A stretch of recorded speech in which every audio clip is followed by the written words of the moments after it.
अस्सलाम वालेकुम व्यूअर्स, कैसे हैं आप सब लोग। मैं हूं मोहम्मद हारिस और आप देख रहे हैं मेरे यूट्यूब और फेसबुक चैनल आम आदमी खास बात। किसी ज़माने में रियल स्टेट में इन्वेस्टमेंट करने को सेफ एंड सिक्योर इन्वेस्टमेंट समझा जाता था। ये समझा जाता था कि जो हम इन्वेस्टमेंट यहाँ कर रहे हैं, जितना पैसा हम यहाँ पे लगा रहे हैं, ये हमारा पैसा डूबेगा नहीं और कम से कम हमें नुकसान नहीं होगा, क्योंकि रियल स्टेट के मुतालिक यही जाना और समझा जाता है कि रियल स्टेट में कभी भी डाउनफॉल नहीं आता, हमेशा ऊपर की तरफ ही जाता है। आपका पैसा सिक्योर रहता है, आपको उसमें कुछ ना कुछ मिलता ही है।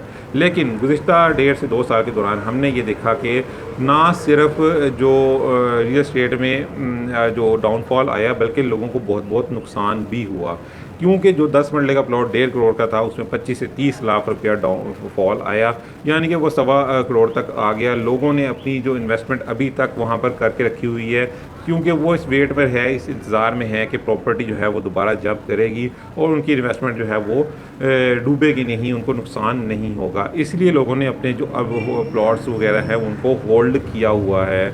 जो न्यू लोग हैं वो इन्वेस्टमेंट कर नहीं रहे, नए प्लॉट जो है परचेज़ कर नहीं रहे, वो वही बंदा कर रहा है जिसको बहुत ज़्यादा ज़रूरत है, जिसने अपना घर बनाना है, जिसने अपने इस्तेमाल में उस चीज़ को लेकर आना है।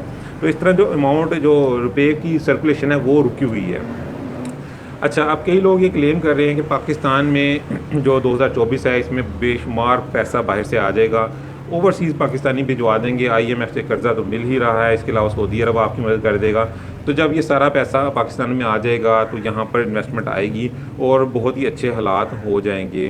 तो ऐसे ही मैं भी एक थोड़ी देर पहले वीडियो देख रहा था, जो वो साहिब लोगों को ऐसे ही अच्छे अच्छे ख्वाब दिखा रहे थे। अल्लाह करे कि उनकी जो बात है वो सच हो, ऐसा ही हो। उनके मुताबिक इस साल 2024 में जो ओवरसीज़ पाकिस्तानी हैं उनकी तरफ से कम से कम 50 अरब डॉलर पाकिस्तान में आएगा।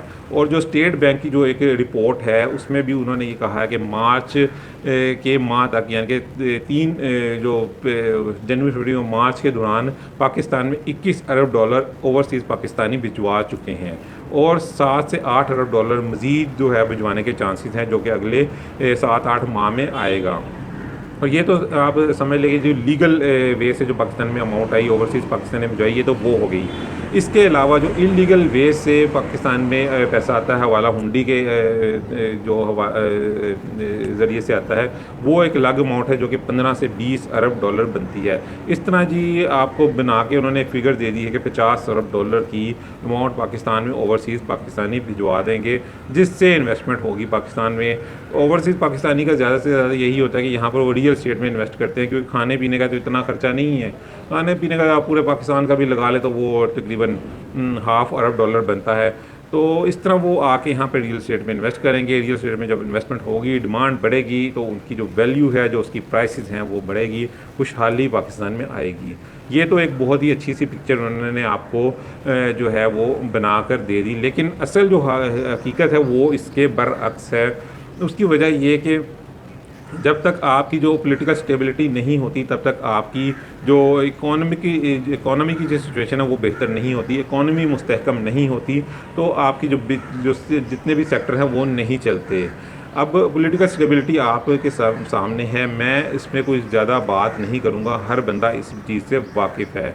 आईएमएफ से जो कर्ज़ा आता है वो अवाम पर तो खर्च नहीं होता, वो होता है जो हमारे ऊपर आकर बैठे हुए लोग हैं, जो कि पता नहीं कहाँ से नाजिल हो गए हैं हमारे ऊपर। ये वो उन लोगों को उससे मुस्तफ़ीद होते हैं। अवाम ने करना ये होता है कि सिर्फ़ और सिर्फ टैक्स देना होता है, उस टैक्स की से आपको आईएमएफ के जो किस्तें वगैरह वो पे करनी होती है, और बाकी जो आईएमएफ से अमाउंट आती है वो सारी की सारी शाफिया की जो अय्याशियाँ हैं उनकी नज़र हो जाती है। ये बात किसी से ढकी छुपी नहीं है, इसमें दो राय नहीं है। तो जब तक वो ठीक नहीं होगा तो आपका मुल्क कैसे ठीक हो सकता है, इकोनॉमी कैसे बेहतर हो सकती है। ओवरसीज़ पाकिस्तानी जो पैसा यहाँ भिजवाएंगे भी, वो इन्वेस्टमेंट की मदद के लिए नहीं भिजवाएंगे, वो किसी और पर्पज़ के लिए भिजवाएंगे। उनका ये मकसद इस वक्त नहीं होगा कि यहाँ इन्वेस्टमेंट करे। कौन यहाँ इन्वेस्टमेंट करेगा जब पता है कि प्रॉपर्टी की वैल्यू का पता ही कोई नहीं है। अभी 1 लाख है और कल को आप देखें तो 75,000 पर आई हो, तो कौन इन्वेस्टमेंट करेगा यहाँ पर। तो ये सब की सब बातें हैं।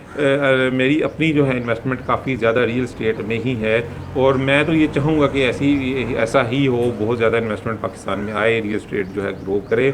लेकिन असल बात यह है कि आपको हकीकत से आगाह किया जाए, ताकि आप किसी फ्रॉड में ना आ जाएं, आप किसी धोखे में ना आ जाएं, और आप अपनी जो मेहनत से कमाई हुआ पैसा है उसको ज़ाया करवा कर ना बैठ जाएँ। तो ये थी मेरी आज की वीडियो। मैंने सोचा आपके सामने एक जो रियल पिक्चर है वो मैं ज़रूर रख दूँ, ताकि किसी धोखे में ना रहें और आप बहुत ही सोच समझ के अपनी इन्वेस्टमेंट करें जहाँ भी आपने इन्वेस्टमेंट करनी है। और एक चीज़ जो है वो आप ज़हन में रखें कि अगर आप 50 लाख की इन्वेस्टमेंट कर रहे हैं तो आप यही ज़हन में रखें कि आपका जो 50 लाख है वो एक जगह आपने फ़िक्स कर दिया है, वो चलो महफूज हो गया है, चलो वो 50 से नीचे नहीं आएगा। ऐसा नहीं होगा कि आपको 50 के ऊपर 60 लाख रुपया मिल जाए, 10 लाख रुपया आपको ऊपर मिल जाए। ऐसा सिचुएशन पाकिस्तान में फ़िलहाल नहीं है। तो ये थी मेरी आज की वीडियो। मिलते हैं किसी और वीडियो में किसी और बात के साथ। तब तक के लिए इजाज़त दीजिए। अल्लाह हाफ़िज़।